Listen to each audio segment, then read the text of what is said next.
Selamat pagi, selamat siang, selamat sore, selamat malam kepada adik-adik mahasiswa Universitas Terbuka.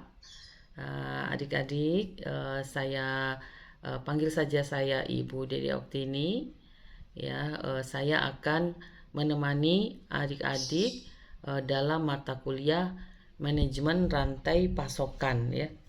Adik-adik akan bertemu ya atau akan ditemani oleh saya sebanyak 8 kali pertemuan ya.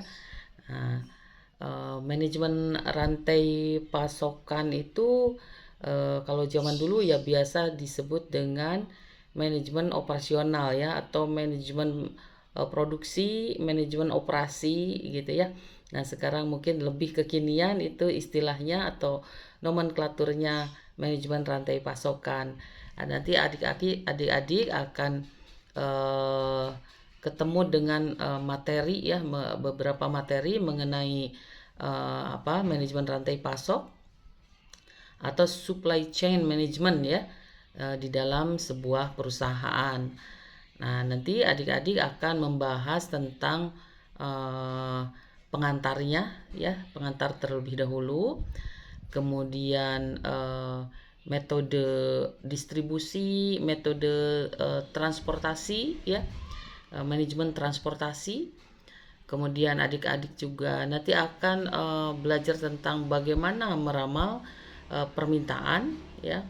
Kemudian bagaimana inventory, manajemen inventory, manajemen persediaan ya, karena sebuah perusahaan itu terbatas ya, misalnya pergudangan terbatas. Nah, sehingga persediaan itu harus diatur sedemikian rupa ya. Makanya nanti adik-adik akan ketemu dengan metode FIFO, first in first out, metode LIFO ya, last in first out. Nah, karena semua harus diatur ya,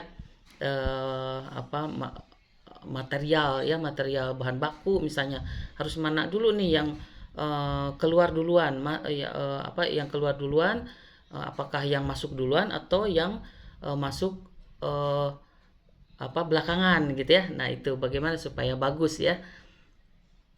Kemudian tentu ada strategi ya, ada menyangkut kolaborasi gitu, integrasi dalam rantai pasok ya.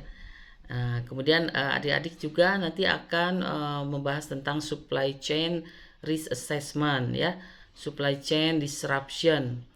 Kemudian tingkat ketersediaan produk yang optimal dan tingkat ketersediaan produk itu yang optimal itu seperti apa begitu ya.